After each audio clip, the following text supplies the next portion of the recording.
আমাকে জিজ্ঞাসাবাদ মানে যে আমি কবে থেকে মন্ত্রীকে চিনি, কবে থেকে ওই ওনার পিএ হয়েছিলাম, কবে থেকে ওনার সিএ হয়েছিলাম, পিএ সিএ হিসেবে কী কী কাজ করতাম, এইগুলোই ওদের জানার উদ্দেশ্য।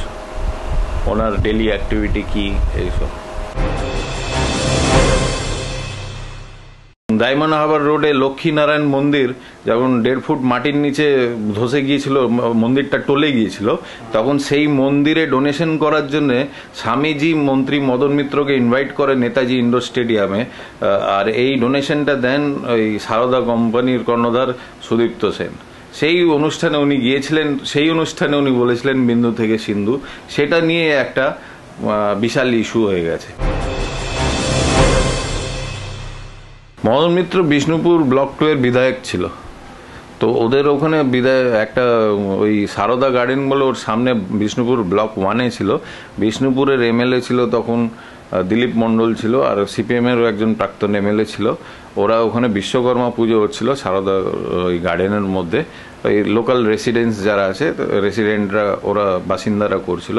সেই প্রোগ্রামে আমাদেরকে নেমন্তন্ন করেছিল। তখন আমি আমার লিডারের সঙ্গে গিয়েছিলাম, তখনই ওনার সঙ্গে আলাপ হয়।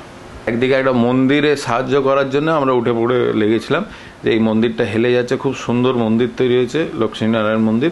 ওখানে বিভিন্ন লোক আসেন পুজো অর্চা করতে, কিন্তু খুবই দেখতেও কষ্ট লাগছিল। ওরা প্রচুর কয়েক কোটি টাকা খরচা করে মন্দিরটা তৈরি করেছিল, সেটা সম্পূর্ণ হেলে গিয়েছিল। 1.5 ফুট 2 ফুট নিচে ফাউন্ডেশনটা বসে গিয়েছিল।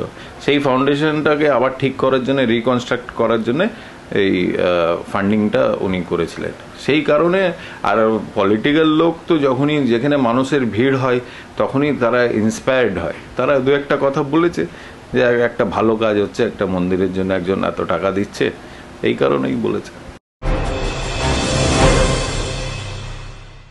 আমি কখনো ওখানে যেতাম না। একবার দুবার গিয়েছিলাম চিঠি দিতে, ওটা ইনভিটেশনের চিঠি দিতে আমি গিয়েছিলাম। সেই ইনভিটেশনের চিঠি দিয়েছি আর চলে এসেছি। আর আমার কাছে কোনো প্যাকেট এরকম কোনো লেনদেনের ব্যাপার নেই।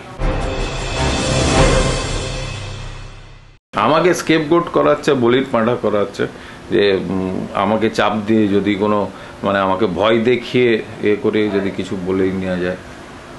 মানে মেইন উদ্দেশ্য কি মদন মিত্র?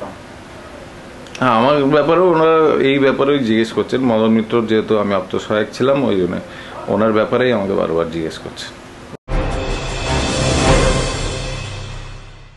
মদন মিত্রের সঙ্গে আমার কথা হয়নি, না। গত 2 বছরে আমার সঙ্গে ওনার যোগাযোগটা কমে গেছে, কারণ আগে তো আমি সবসময় থাকতাম। তারপরে যখন সিএ ছিলাম না, তারপরে ওই রাজনীতির কারণে টুকটাক যেতাম আসতাম। উনি অসুস্থ হয়েছিলেন, আমি বেলভিউতে গিয়ে একবার দেখে এসেছিলাম গত সপ্তাহে।